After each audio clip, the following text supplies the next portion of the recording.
Okay, Sheila Birling. I have to be honest with you, I am her #1 fan. So, what is she all about? Why was she constructed? And what does her character convey to us from Priestley's perspective? Stay tuned to find out. Priestley's morality play uses the construct of an Edwardian family, who are middle class, to explore the roles of social class and gender in society in 1912. Bearing in mind this play was written in 1945, Priestley is keen to educate his post-war audience on the benefit of socialism over capitalism. The play opens on the evening of Sheila Birling's engagement to upper-class Gerald Croft. But why is she such a pivotal and important character? Let's start off by understanding the role of women in 1912. Women had very few rights and no political voice, unlike we do today, thankfully. Women only gained the right to vote in 1918, and that was if they met the following requirements: to be over the age of 30, therefore considered mature, to own property through the Women's Marriage Act, or to be married to a householder, and to have graduated from a British university. If you didn't meet those requirements, you weren't considered really relevant enough to vote. And those requirements were defined by men, the male government. So it's interesting here how the patriarchy, if we consider it that way, define a woman's role and what she needs to attain in society in order to have a very limited Through the construction of Sheila and Mrs. Birling, we see opposing viewpoints on this. Mrs. Birling is quite happy to have very few rights, but Sheila's emerging socialist views suggest to us that she would indeed fight for the right to vote and join the suffragettes if she was to change as Priestley suggests she will by the end of the play. Sheila Birling very much embodies the typical upbringing of a middle-class capitalist girl. Therefore, she is immature and materialistic at the opening of the play, which of course contrasts with what she metamorphosises into by the end. But her need for her parents' approval, considering her engagement ring, indicates that she's very much aware of her status and her material value within the capitalist society.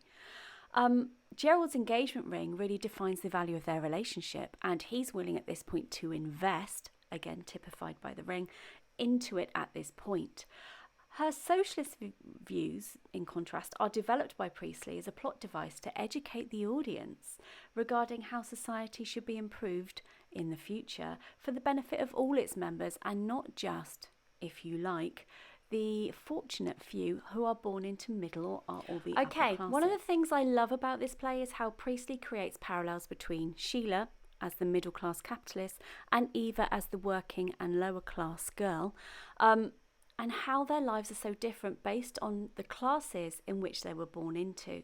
This is a great way of creating criticism for the structure of social class and its influence on society.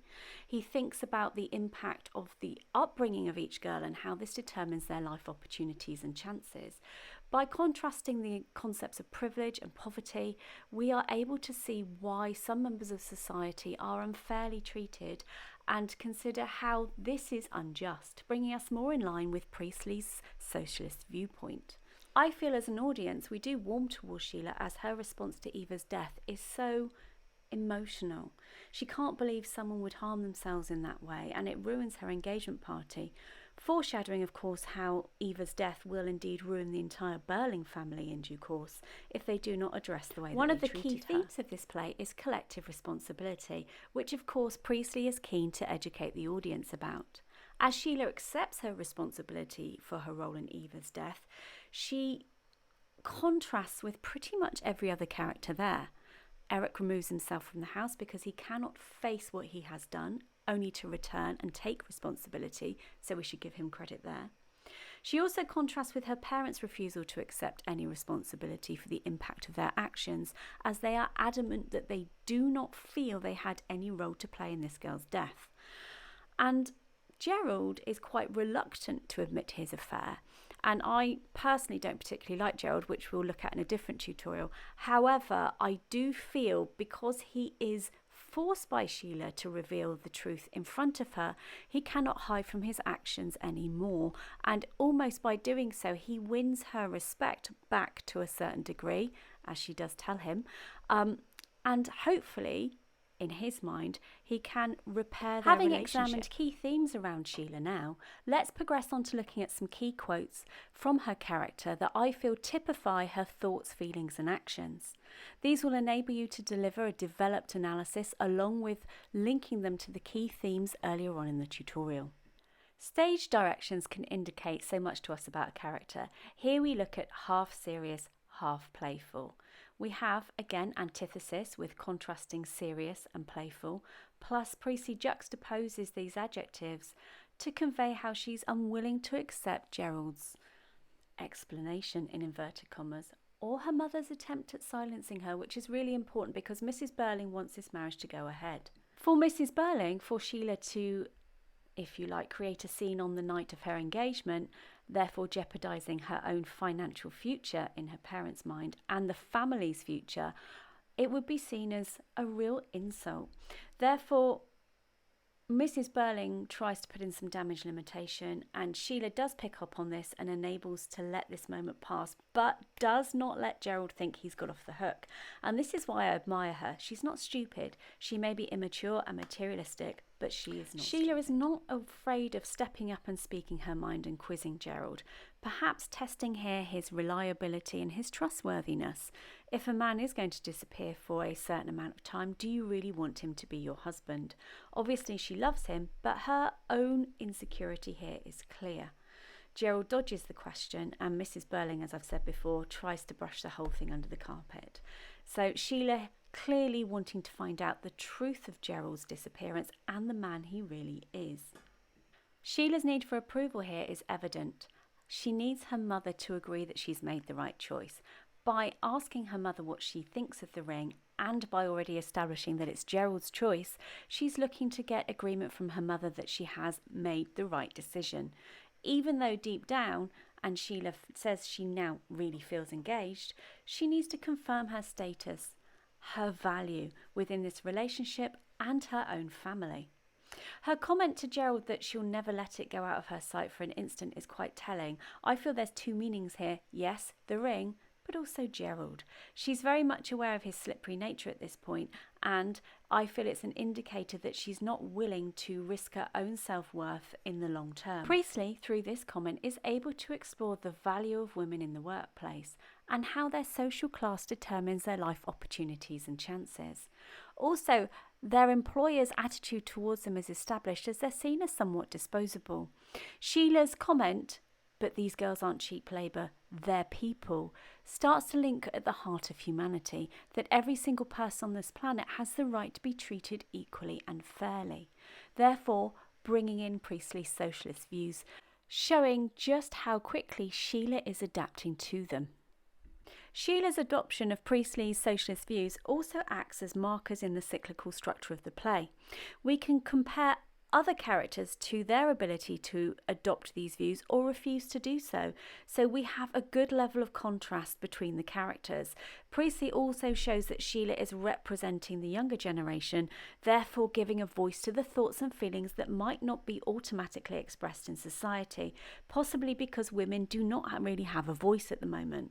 Priestley enables Sheila to have an emotional response to Eva's death, establishing the parallels between their characters, as I've discussed earlier in this tutorial.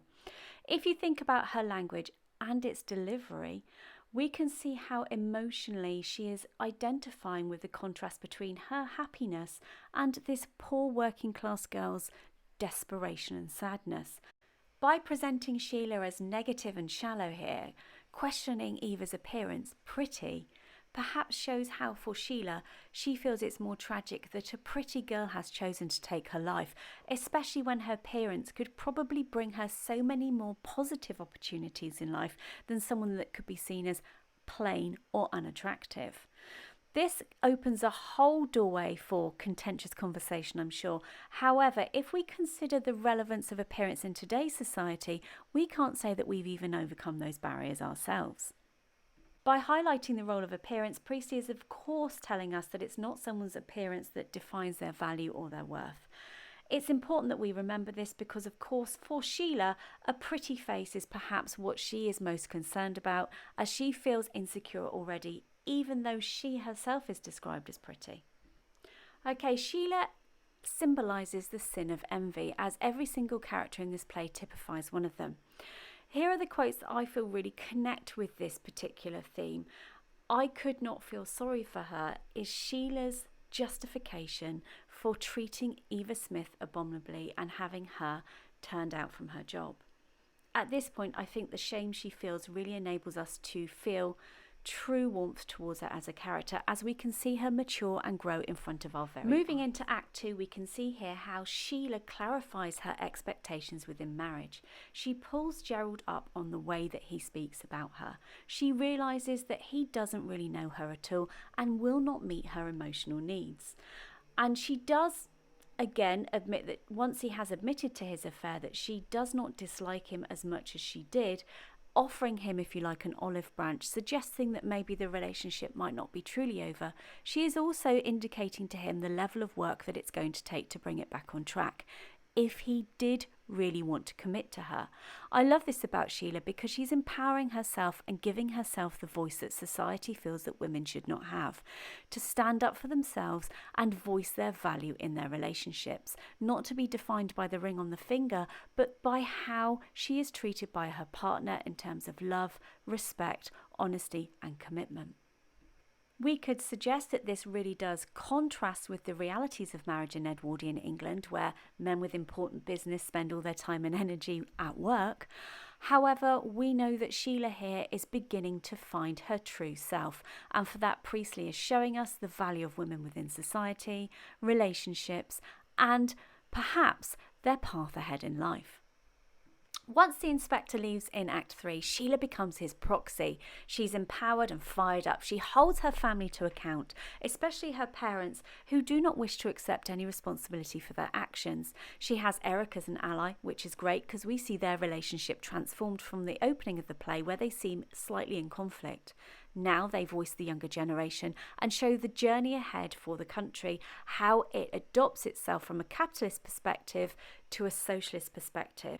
Sheila is also able to remind her parents and the audience of the inspector's final words, that powerful triple, fire and blood and anguish, foreshadowing the forthcoming world wars and the price that humanity has to pay in order to become a more equal, better society. Now, I find this really quite an emotional viewpoint. She talks here about how he said, he looked and made me feel. She's learnt her lesson and she's keen to impress on her parents and by default the audience the importance of it. Priestley constructs Sheila's use of language in Act 1 and Act 3 to contrast on purpose. We go from her immature use of mummy and daddy as address terms for her parents to the more mature mother and father, conveying the amount of intelligence, authority and perhaps the lack of respect she's starting to have for them. Of all the members of the Birling family, Sheila is undoubtedly the most perceptive. She's very quick to identify something not being quite right about the inspector, and she does comment on this to him. "I don't understand about you," which of course he explains to her, "You're not supposed to." But also she's there to tell her parents where they're going wrong, although they of course ignore her. By being this perceptive, Priestley is telling us really to trust our instincts when it comes to how we deal with people, how we want to treat them and how we wish to be treated, and to understand a lesson when we are shown it. Hence his belief that the audience will indeed adopt his socialist principles by the end of the play. So Sheila's a fantastic character, and I have nothing but good words to say about her transformation and how Priestley constructed her as a powerful woman with a voice at a time when women were not listened to or valued in society. So there we have it, Sheila Birling, perhaps my own personal literary heroine in the GCSE AQA spec. She has real guts and determination. She proves that you can change and become a better person, and the idea that feminism is emerging in society as a mode of equality is fundamentally important. Priestley was always about equality for people, regardless of race, sex and gender. He tackles class in this play specifically, using gender as a leverage, as he creates a parallel between Eva, Daisy and Sheila, as they are so similar. If it wasn't for their class, they would have very similar opportunities in life. The fact that Eva Daisy is a working class girl and moving into the lower class as she falls out of her employment tells us that her options in life are limited and she is always judged by those above her. especially the likes of Mrs. Birling. Now, with that in mind, please comment below if there's any particular aspect of an Inspector Calls or any other text you'd like me to tackle as part of the GCSE English Literature spec. Okay, great, thanks. Please like and subscribe, and until next time, bye.